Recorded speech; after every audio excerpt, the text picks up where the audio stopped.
안녕하세요. 지금 이 사람 임수민입니다. 어제에 이어서 KBS 아나운서에서 여행 작가로 이제는 사업가로 변신한 손민아 씨와 말씀 나눕니다. 전 세계를 다니면서 다양한 나라에서 머물고 새로운 일에 과감하게 도전하며 자유롭게 사는 인생, 많은 사람들이 부러워하는 삶이죠. 하지만 자유로운 영혼의 상징 같은 손민아 작가에게도 어느 날 느닷없이 찾아온 무기력과 우울감 때문에 힘든 시기가 있었다고 합니다. 인생의 시련을 마주하고 헤쳐나오기 위해서 어떤 노력을 했을까요? 손민아 씨가 생각하는 행복의 조건은 무엇일까요? 이제는 마음의 속도를 존중하며 산다는 손민아 씨 지금 만나봅니다.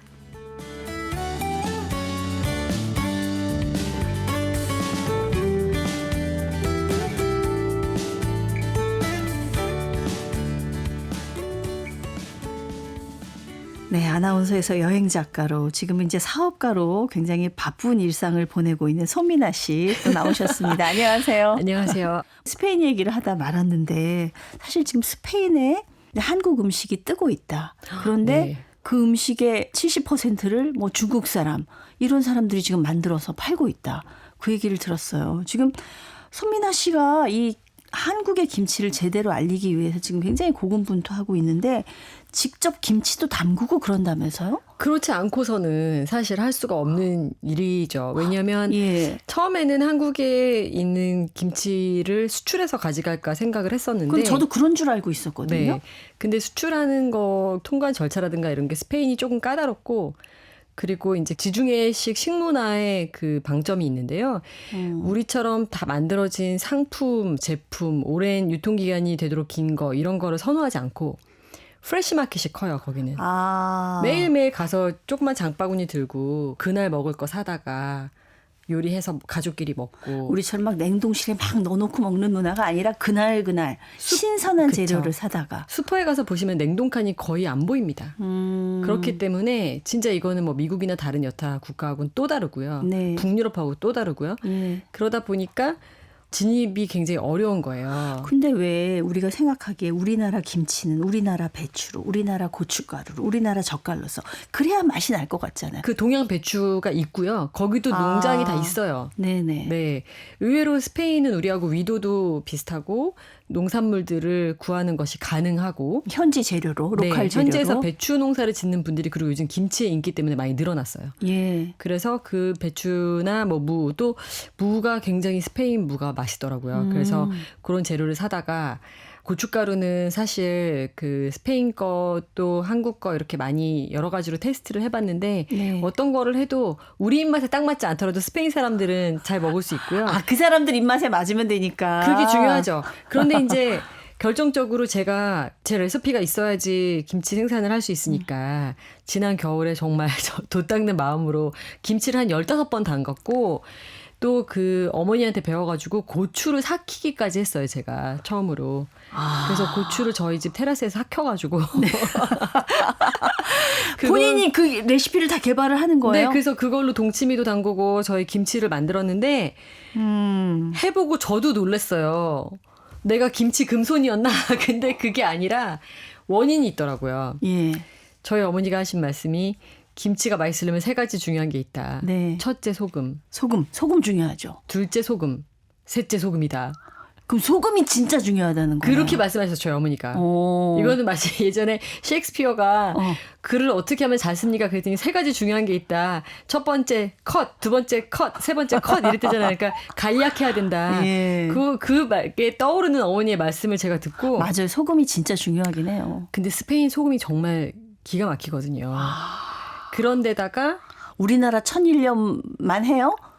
우리나라 천일염 좋지만 스페인에는 전 세계 인류 역사상 가장 오래된 염전도 있고 세계에서 가장 깨끗한 청정구역인 바다가 있어서 네. 수백 년 동안 유지되어 온 염전들에서 정말 깨끗한 맛있는 소금이 납니다. 오. 그래서 이런 소금을 가지고 발효가 되려면 단맛이 들어가야 되잖아요. 네. 스페인의 과일이 맛있거든요. 예. 그 과일을 갈아서 같이 이렇게 발효를 하니까 찹쌀가루나 젓갈이 들어가지 않아도 너무 맛있는 김치가 되는 거예요. 그리고 사실은 그 김치를 비건들이 좋아하는데 젓갈 들어간 김치는 또 비건들이 안 먹죠. 그걸 이제 우리나라 분들이 또 모르는데 그 젓갈 들어간 거 스페인 사람들이 유독 소화를 못 하고요. 그리고 매운 거를 유난히 못 먹는 사람들입니다. 그럼 좀 덜 맵게 만드나요? 네, 네. 그런 어떤 입맛에 맞춰서 스페인 사람들이 잘 먹을 수 있도록 스페인 현지 요리사들하고 같이 네네. 협업을 해서 레시피를 만들어서 이제 발효 전문가가 또 많아요. 스페인은 와인의 나라고 치즈를 만들고 요구르트를 만들고 식초를 만드는 나라잖아요. 네. 몇백 년 동안. 네. 그래서 우리 생각보다 훨씬 발효에 대한 이해도가 높고 관심이 높아요. 그래서 이제 그들하고 협력을 하는 것이 답이라는 생각을 했는데 그 덕분에 조금씩 이제 아직도 뭐 갈 길이 멉니다마는 네. 조금씩 이제 회사를 어쨌든 뭐 유지를 해가면서 일을 하고 있어요. 야, 손미나 씨가 김치를 담그리라고는 제가 잘 연결을 못 시켜봤는데. 근데 저처럼 유학을 오래 한 사람들은 다 요리를 김치를 좀 담그는 면이 있어요, 사실. 그렇죠. 그걸 많은 분들이 생각 못 하시는데 예. 혼자 어떻게든 살아남아야 되잖아요. 네. 외국에서. 그러다 보니까 뭐 이것저것 해본 게 많죠. 네. 김치뿐만 아니라 뭐 잡채, 만두 이런 네. 한국 음식들도 이제 개발을 해서 스페인에 알리고 있다 그러는데 반응이 어떻습니까? 어떤 걸 제일 좋아하세요? 스페인 분들이? 스페인 사람들이 김치하고 잡채를 굉장히 좋아합니다. 예. 네, 만두도 물론 좋아하지만 만두는 사실 한국만 있는 게 아니고 일본, 중국에도 사실 뭐 비슷한 음식들이 있다 보니까 익숙한데 잡채는 보고 좀 신기해하고 네. 이게 이제 밀가루보다 훨씬 건강하다고 생각하는 거예요. 고구마 뭐 당면이. 네, 당면으로 만든 거 그리고 야채가 많이 들어가 있고 또 한국이 또 워낙 요즘 또 핫한 나라다 보니까 네. 한국의 뭐 어떤 누들이다 이렇게 이제 포지셔닝이 되니까 그 당면의 식감이 되게 신기할 것 같긴 해요. 너무 좋아해요, 진짜 네. 그 사람들이. 그래서 이것도 만드는 과정이 힘들잖아요. 그렇죠. 그러다 손이 많이 보니까 가요. 하나하나 다 레시피를 어. 제가 이제 그 요리사들하고 같이 만들어서. 저도 제가 이런 일을 하고 있을 줄 몰랐는데 어쨌든 근데 뭐 식품을 생산하는 것도 중요하지만 유통하는 과정에서 제가 스페인 사람들에게 김치는 한국 거다. 그리고 이거를 한국 사람들은 어떤 접시에 담아서 먹고 어떻게 세팅을 해서 먹는 거고 어떤 날 먹는 거고 한국의 상차림은 어떻고 이런 것들에 대한 우리 문화를 설명해 주는 게 너무 중요하기 때문에 그러니까 음식 자체만으로는 안 되는 거군요, 또. 이 부분을 제가 꼭 얘기하고 싶었는데 뭐 K-팝이라든가 이런 걸로 인기를 끌고 있지만 절대 한국에 대해서 사람들이 익숙한 게 아니에요. 네. 일본은 우리하고 다릅니다. 일본은 정말 오래전부터 서양에 많이 진출을 해서 많이 문화를 알렸기 때문에 우리보다 훨씬 일본에 익숙하고요. 또 중국도 굉장히 더 많은 부분을 인지하고 있는 반면 한국은 아직 좀 새로운 국가인 거예요. 그래서 호기심도 있지만 모르는 게 많아요. 네. 그래서 제가 이런 부분을 문화산업이라고 생각하는 이유는 그래서 국가가 좀 같이 이렇게 해야 되는 이유는 그냥 일개 어떤 음식 잘 만드는 누군가가 레시피를 개발해서 맛있는 김치를 내놓는다 한들 이 사람들이 이거를 갖다가 집에서 뭘 해야 될지를 몰라요. 네. 이걸 집에 사가지고 가서 어떻게 먹는지를 가르쳐야 살 수가 그러네요. 있는 거거든요. 예, 네. 그래서 제가 스페인의 셰프들을 모아놓고 제가 가끔 한국 밥도 해서 먹이고 네. 한국 문화를 가르치면서 네. 이런 활동을 같이 하고 있는 겁니다. 문화적인 게 같이 확산이 돼야 그게 지속력이 있고 파급력이 그럼요. 있는 거네요. 궁금해도 거네요. 사서 먹을 네. 수가 없는 거예요. 가져가서 예. 뭘 해야 될지 모르기 때문에. 그렇네요. 네. 이제 그 사업가로 대표가 되고 나니까 사실 네. 그전하고는 인생이 좀 많이 달라졌을 것 같아요. 그동안에 몰랐던 고충 같은 것도 있을 네. 것 같고 그다음에 스페인 사람들이 좋아서 나는 스페인에 혹 빠졌다고 하지만 또 사업하면서 만나면 또 어려움이 있지 완전히 않겠어요? 다르죠. 네. 어떤 게 제일 힘든가요? 스페인은 일단 굉장히 아날로그적인 나라여서 네. 우리처럼 그냥 디지털로 되는 것보다 다 서류 작업 이런 게 굉장히 많아요. 네. 그래서 그런 행정, 서류 이런 것들을 한국말로 해도 어려운데 어쨌든 제가 스페인어 아무리 잘한다 그래도 매일 계약서 보고 무슨 뭐 이런 어떤 행정적인 일들을 처리하는 것들이 사실 쉽지 않고 네. 그다음에 우리처럼 신속하게 일이 우선이고 개인사가 뒤고 이런 마인드가 아니다 보니까 문화가 그러니까 낙천적인 스페인 사람들의 품성 때문에 스페인에 빠졌는데 사업하다 보니까 그것 때문에 아주 고구마 먹은 것 같이 답답할 때가 좀 많이 있다면서요. 답답한 정도가 아니라 정말 이거는 너무나 괴로울 정도로 예. 보통 어려운 일은 아닙니다, 사실. 왜냐면은 웬만하면 휴가를 자주 가는 사람들이다 보니까 제가 늘 하는 표현이 휴가와 휴가의 지레바 사이에서 내가 일을 해야 된다라는 생각이 들 때도 있고요. 네. 그리고 어떤 일이 진행되는데 그러면 오늘 이런 얘기 나왔으니까 다음 주에 미팅을 한번 잡아보죠. 이런 리듬이 아니에요. 그게 안 되고 그러면 뭐 시간 될 때 연락 주겠다. 그래서 하몽차사로 기다리는 거예요. 네. 그러면 이제 우리 성격상 한국에서는 그게 맞지 않으니까 제가 이제 사업 파트너나 뭐 이런 사람들 연락을 하잖아요. 네. 나중에 알고 보니까 그게 굉장히 공격적인 일로 느껴졌더라고요. 바로 다음 시간 스케줄 잡자 하는 게 그 사람들은 굉장히 부담스럽군요. 네, 그래서 기다려야 되는 거예요. 저 굉장히 저돌적인 사람으로 제가 소문이 나서 예전에 중국 시장이 한참 뜰 때 네. 중국에서 사업하려면 관시가 중요하다 했던 것처럼 스페인에서 사업하려면 좀 기다림에 엄청나게 기다림의 미학이 있어야 되고 그다음에 또 중요한 거는 이 사람들은 일단 개인적으로 친밀감이 느껴지지 않거나 개인적으로 사람이 싫으면 같이 일 안 해요. 일단 친해져야 되네요. 근데 반대로 우리가 친구면 네. 그래도 좀 더 한번 얘기해보기가 쉬운 그런 게 돼서 비즈니스하는 관계에서도 굉장히 인간적인 관계. 우리가 지난 시간에 뭐 볼에다 뽀뽀하는 네. 그런 인사법도 얘기했는데 비즈니스 관계에서도 만나면 그렇게 인사를 일단 해야 될 정도로 네. 개인적으로 굉장히 친밀하게. 예. 예를 들면 우리하고 일본은 나라가 가까워도 일본에서 회사 생활을 하고 사업을 하면서 개인사를 나누지는 않거든요. 네. 그 사람들 굉장히 철저하게 그거는 공은 프라이버시를. 공, 사는 사. 그쵸. 그렇죠. 스페인은 우리보다 더 엮여 있어요. 그래서 정말 그렇네요. 친구가 사업 파트너가 되고 사업 파트너가 친구가 되는 경우도 많고 그렇게 네. 사업 파트너들하고도 굉장히 좋은 어떤 인간적인 관계를 이룰 수 있느냐 없냐가 너무 중요해서 네. 그래서 사실 제가 언어를 하고 그쪽 사람들의 문화를 30년간 접해왔던 것이 굉장히 도움이 됩니다. 네. 그 사람들이 그러네요. 느꼈을 때 네. 얘는 그래도 우리를 이해하는 애다라는 마음을 알게 해주는 것 같아요.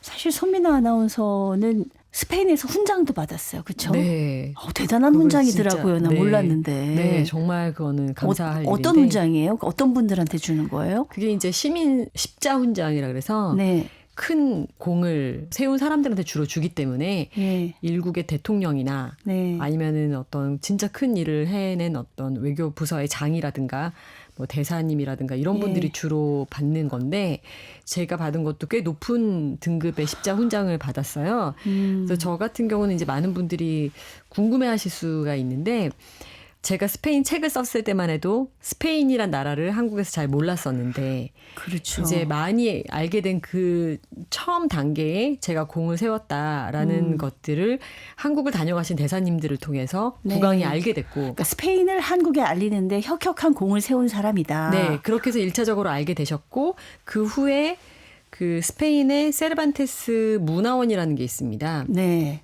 돈키호테. 네, 굉장히 작가. 그 역사가 오래된 스페인의 언어와 문화를 전 세계에 보급하는 일을 하는 왕비가 관장을 하는 그런 기관이 있어요. 네네. 되게 중요한 기관인데 그 기관이 중국에는 2군데나 있고 일본에도 하나 있고 전 세계 각국에 뭐 150여 개국에 있는데 한국에 상륙을 못하고 네. 그렇게 많은 사람들이 노력을 했으나 이상하게 성사가 안 돼가지고 여기가 굉장히 좀 아픈 손가락처럼 있었는데 제가 다리를 놔서 성사가 됐죠. 네. 그게 이제 코로나 기간 동안 그런 일이 있었고 받을만 했네요. 그래서 이제 그 세르반테스 문화원이 우리나라에 이제 들어오게 되면서 그거는 좀 큰 일이었죠. 그래서 네. 그때 대사님께서 이런 사람이 이런 일을 했다라고 이제 보고를 했는데 그때 국왕께서 훈장을 주겠다라고 말씀하셨고 근데 정말 제가 감동인 거는 국왕이 주고 싶다고 주는 게 아니래요. 네. 스페인의 국무회의가 열려서 모두가 만장일치가 돼야 국무회의까지 거쳐야 되는 네, 거기 상황인 그 거예요? 위원들이 있대요. 훈장을 주는 거를 위한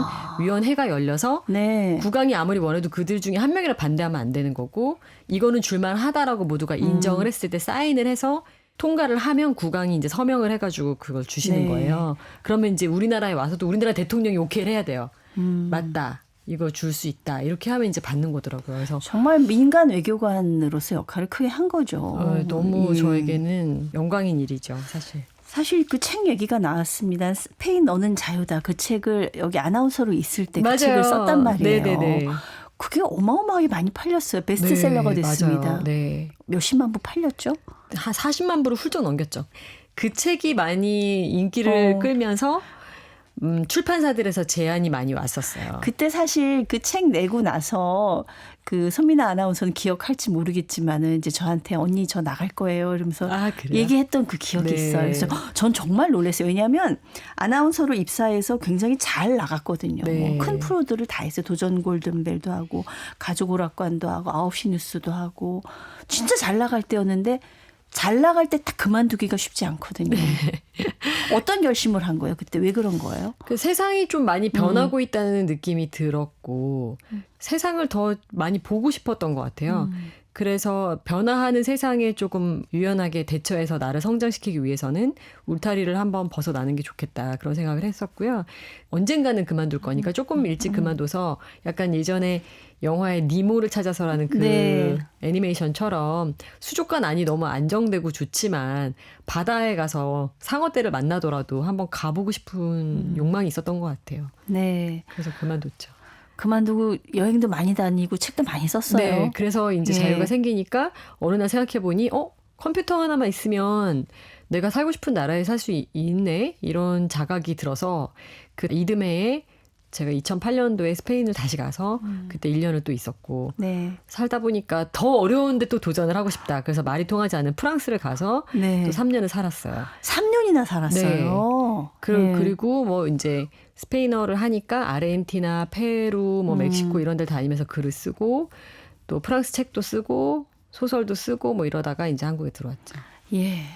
그 정말 그 손민아 아나운서 재주가 많은데 또 하나가 언어적인 감각이 굉장히 천재적인 것 같아요. 언어요? 예. 외국어. 스페인어를 제가 스페인에서 얘기하는 거 보니까 스페인 사람보다 더 잘하더라고요. 제 눈에는. 선배 애정 때문에 그렇게 제 눈에는 굽어져서 보인 거예요. 스페인 사람보다 더 잘하는 것 같아요. 근데 불어도 그렇게 가서 그럼 처음부터 이렇게 배운 거예요? 프랑스어 뭐 제2외국어 고등학교 때 했지만 예. 우리가 뭐 그런다고 얼마나 봉주르나 아는 건지 모르죠. 예. 근데 이제 그 파리에 살면서 부딪혀서 배웠고 네. 그래서 프랑스어도 이제 배웠죠. 왜냐면은 그때는 프랑스란 나라가 너무 멋있어서 제가 이런 나라를 언어를 모르고 수박 겉핥기로 본다는 게 용납이 안 되더라고요. 네. 그래서 언어를 배웠습니다. 네. 그 어학 잘하는 비법이 있나요? 제 책도 썼어요. 그래서 그것 때문에. 아니 그 어학 잘하는 비법은요. 네. 여러 가지가 있지만 운동처럼 하셔야 됩니다. 운동처럼 매일 조금씩. 매일매일. 어느 날 갑자기 6시간 운동한다고 근육이 안 생기죠. 예. 똑같아요. 그러니까 매일 조금씩 오랫동안 하셔야 되고요. 네. 그다음에 또 더 중요한 거 하나는 나는 왜 평생 영어 공부했는데 안 늘어 이런 분들 있죠. 저요. 학습으로 해서 그래요. 놀이로 해야 되는데. 네. 왜냐하면은 학습을 하면은 우리의 감정이 문을 닫아요. 그리고 지적인 머리만 돌아가기 시작하거든요. 네. 그러면은 감정이랑 커넥션이 없으면 기억이 오래 남지 않아요. 네. 그래서 놀아야 됩니다. 네. 그래서 놀이로 공부를 하셔야 되고 그런 차원에서 우리가 책상에 앉아서 하는 그런 학습이 아니라 완전히 학습법을 바꿨을 때 나이가 아무리 많이 들었어도 최소 50대, 60대까지 심지어 네. 70대까지도 뇌가 언어를 배우는데 큰 지장이 없다는 게 뇌과학자들의 실험에 의해서 결과가 나와 있어요. 네. 그래서 거기에 두려움을 갖지 마시고 놀이를 통해서 외국어를 배우시기를 권합니다. 손민아 아나운서가 굉장히 자유로운 영혼같이 보이지만 굉장히 성실한 사람이에요. 저요? 예. 답답한 사람이죠, 진짜. 제가. 그러니까 사실은 뭐 영어도 잘하고 스페인어도 잘하고 프랑스어도 잘하고 이게 그냥 나온 하루 아침에 되는 게 아니거든요. 그럼요. 제가 며칠 예. 전에 좀 충격받았어요. 예. 어떤 분을 만났어요. 일 때문에. 네. 근데 저랑 이렇게 얘기를 나누시더니 평소 갖고 있는 이미지가 있었는데 너무 오늘 달라졌다고 그러시더라고요. 예. 그래서 뭐가 달라졌죠? 그랬더니 인생을 되게 놀고 즐기는 사람인 줄 알았는데 이렇게 일을 열심히 하는 사람인지 몰랐다고. 근데 좀 약간 예. 열심히 삽니다. 그렇습니다. 네, 1시간 1시간. 그 사실 뭐 시간이 짧아서 다 얘기는 못하지만 알랭드 보통하고 또 인생학교도 하시고 네. 또 편집장으로 네. 허핑턴 포스트의 편집장으로도 활약을 하시고 굉장히 다채로운 이력 누구보다도 열심히 살고 정말 즐기면서 살고 근데 어떤 인생에 있어서 어떤 정신적인 위기가 왜 찾아왔을까요? 굉장히 그러니까 힘든 시기가 너무 있었다던데. 지나치게 열심히 하다가 그리고 제가 좀 이렇게 네. 거절 잘 못하고 뭐든지 다 책임감으로 느끼는 그런 병도 있고. 그리고 약간 아나운서들이 갖고 있는 공통적인 병 하나가 착한 사람 컴플렉스가 있어요. 그러니까요. 그리고 또 우리 같은 사람 맞달 컴플렉스도 있고요. 그러니까 네. 누군가를 케어해야 되는 그런 느낌도 있고. 그리고 또 저는 그 뭐 요즘 뭐 그런 성향 테스트 같은 것도 많이 하지만 요즘 말로 극 F예요. 아, 그러니까 다른 사람 고민이 내 고민이고 네. 다 힘들어요. 너무 공감형인 거죠. 네, 그래서 네. 가만두지를 못해요. 누가 힘들면 가서 도와줘야 되고 그런 스타일이다 보니까 그 모든 것들이 저에게로 이제 오면서 제가 힘든 걸 겉으로 드러내지 않고 혼자서 다 해결하려고 그러고 노력을 하다 보니까 그 인생학교를 하고 있을 그 시기 코로나 바로 직전이에요. 네. 번아웃이 온 거예요. 그래서 이제 그때는 번아웃인지 몰랐고 아, 나는 굉장히 회복 탄력성이 좋은 사람이니까 한 며칠 여행 가면 괜찮아지겠지 했는데 여행지에서 제 마음의 문을 닫았다라는 거를 알게 돼가지고 상담을 받았는데 상담을 해주셨던 인도인 선생님께서 약간 평생 동굴에서 이렇게 돌을 닦으신 분인데 저를 딱 보시더니 그냥 답이 나왔다 하시면서 모든 거를 다 끊고 아무도 연락을 못하는 데 가서 일을 그만하라고 하시더라고요. 번아웃이다. 아. 그래서 간단히 말하면 우리의 정신과 마음과 육체 셋이 균형을 이루어야 되는데 네. 이렇게 사회생활을 열심히 하다 보면 저뿐만 아니라 제가 볼 때는 대한민국의 직장인 혹은 열심히 육아하고 계신 어머니들 60~70%는 다 번아웃 상태에 지금 빠져 있는데 모를 수 있어요. 네. 그런데 그거를 저는 그때 알게 됐고 되게 심했기 때문에 그분 말씀을 듣고 잠시 일손을 놓고 떠났었는데 그렇게 끊어내기가 쉽지 않은데. 근데 그때는 정말 좀 심각했던 것 같아요. 그래서 나중에 저 스스로를 괴롭히지 않기 위해서 이 경험은 책을 안 쓰려고 그랬어요. 책 쓰는 것도 힘드니까. 그걸 들여다보기가 힘들군요. 네. 근데 책 쓰는 과정도 힘들고 이러니까 이제 했는데 그 한 2~3년에 걸쳐서 그 번아웃을 제가 빠져나오는데 성공하면서 이거는 반드시 누군가에게 도움이 되기 때문에 써야겠다. 한 명이 도움이 되더라도. 그래서 네. 그걸 책으로 제가 써서 냈는데 아직까지도 많은 분들이 정말 감동의 피드백을 보내오십니다. 네. 여러분 마음을 다스리는 게 너무 중요하고요. 어떻게 다스렸어요? 그러니까 그때 저 같은 경우에도 너무 정신이 힘이 세기 때문에 정신은 뭐냐면 열심히 일하려는 성향, 성실 근면한 거, 책임감 이런 게 다 정신이 하는 일이에요. 네. 그러다 보니까 마음을 돌봐줄 시간이 없고 그런 여유가 없고 근데 이제 몸 입장에서 봤을 때는 정신을 열심히 서포트를 하다가 어라? 얘가 마음을 저렇게 버려두네? 그럼 몸은 마음도 서포트를 해야 되는 책임을 갖고 태어난대요. 원래부터. 그러니까 이렇게 이해를 하시면 돼요. 쉽게 말하면. 그래서 몸이 제가 마음을 돌보지 않으면 나도 이제 여기까지야. 이러고 파업을 하는 거예요. 네. 그게 무기력증이나 어디가 아픈 거야 갑자기 사람이. 그런 일이 벌어지거든요. 네. 쟤 너무 열심히 사는 애였는데 갑자기 병이 났어. 이런 경우가 해당되는 게 많은데 저 같은 경우는 무기력증이었던 것 같아요. 아무것도 세상에 재미있는 게 없고 먹고 싶은 것도 없고 하고 싶은 일도 없고 운동도 하기 싫고 막 이런 상태에서 그게 이제 너무 심각하다는 거를 제가 깨달으면서 어느 순간 갑자기 이제 그걸 제가 알게 된 거죠. 그 상담을 통해서. 네. 그래서 조금이라도 그런 게 마음에 꺼리낌이 있으신 분들은 상담 받으셔야 되고 이야기하셔야 되고 그때 두려움 없이 감정 표출, 마음이 다쳤다는 건 감정 표출할 일이 없는 거거든요. 네, 너무 네. 열심히 살면서. 아니 근데 그런 위기를 겪었는데 지금도 너무 열심히 사는 거 아니에요? 근데 그걸 알기 때문에 그래서 스페인에서 사업을 하니까 힘든 점도 있지만 도움도 되는 것 같아요. 네. 왜냐면 일을 열심히 하고 싶어도 진도가 안 나가요. 아, 애들이 그러니까 따라주지 강제 휴식. 강제 휴식이 있습니다. 네, 그래서 어쩔 수 없이 예. 처음에는 안달이 났지만 이제는 자동으로 제가 워라밸을 지킬 수밖에 없고 네. 그렇기 때문에 좀 도움이 되는 것도 있는 것 같아요. 그런 그 연장선상에서 네. 산티아고 순례길을 다녀오게 되신 건가요? 그거는 그 이후이긴 하지만 아마 그때 완벽히 해소되지 않았던 것들이 산티아고 때 또 알게 됐겠죠. 그래서 네. 산티아고 길은 사실 그냥 한마디로 지구상에 그와 비슷한 경험은 없다라고 말씀드릴 수 있고 진짜 저에게 너무나 훌륭한 인생의 계기였던 것 같거든요. 네. 다녀오셔서 이제 영화도 만들었어요. 네. 엘 카미노. 엘 카미노. 네. 근데 순례하러 갔는데 결국은 또 일을 하셨어요. 맞아요. 그래서 그때 많은 분들이 저를 말리셨는데 네. 조금이라도 가서 또 일에 빠지는 그런 오류를 범하지 않기 위해서 네. 제가 업무 동료 이런 분들이랑 간 게 아니고 친구 중에서 아. 산티아고 가려고 그러는데 네. 마침 직업이 카메라를 드는 애들을 둘을 찾아가지고 어떤 저희는 대본도 없었고 아무것도 없고 계획도 없고 그냥 그날 오늘은 셋이 같이 걷고 싶어. 오늘은 네가 먼저 가. 오늘은 나는 아무랑도 얘기하기 싫어. 촬영하기 싫어. 그럼 카메라 꺼버려. 약간 이렇게 해서 한 거거든요. 어떤 콘티나 뭐 이런 걸 가지고 갔다기보다는 전혀 없었죠. 그냥 그 현장에서 있는 그대로 네. 담았다. 네. 예. 그래서 다행히 만난 사람들하고 흥미로운 일이 있을 때 인터뷰를 했는데 거기 오는 사람들은 마음이 완전히 열려서 오는 사람들이에요. 네. 내 마음을 치료받고 싶어. 내 마음에 어떤 계기를 마련하고 싶어. 새로운 친구하고 내 속 얘기를 하고 싶어. 이런 사람들이 오다 보니까 인터뷰가 너무 쉬웠고 인터뷰 해줄래? 그러면 물론이지. 자기 인생 얘기를 처음 보는 사람 앞에서 술술 하게 되는 길은 거예요. 나누기 위해서 오는데 당연하지. 이런 일을 해줘서 너무 고마워 그랬어요.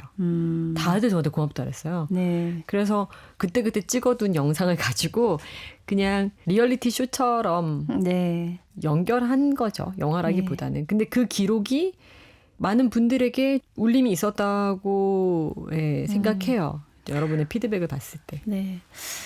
진짜 손민아 아나운서를 보면 진짜 머무르지 않는 사람 같아요. 한 자리에 머무르지 않는 사람. 네. 저는 34년을 여기 머물러 있었는데. 정말 존경스러운 거죠. 진짜 예. 대단하십니다. 근데 이제 앞으로는 위기도 있었기 때문에 본인의 어떤 속도를 잘 조절해 가면서 네. 해 나가리라고 믿는데 앞으로 내가 그리고 싶은 인생은 어떤 모습일까요? 그냥 저의 한계가 뭔지. 그러니까 인간으로서 태어났을 때 제가 쓸 수 있는 능력이나 제가 필요한 곳이 있을 거잖아요. 네. 그게 뭔지 그리고 이 세상에 얼마나 또 탐구할 게 많잖아요. 이 양쪽 저의 내면과 저라는 사람과 또 이 바깥의 세상을 최대한 넓게 많이 탐구해서 네. 매칭이 되는 곳에 그냥 제가 열심히 예. 그때 뭐 몇 년 후에 뭐가 되겠다 이런 것도 저는 없고 그냥 그 순간에 최선을 다해서 네. 제가 쓸모 있게 예. 좀 그런 존재였으면 좋겠다 이런 생각 갖고 있고요. 그래서 앞으로도 그냥 계속 그렇게 있을 것 같습니다. 네, 5년 후에 또 손민아 아나운서를 모시면 또 다른 얘기가 기다리고 있을 것 같습니다.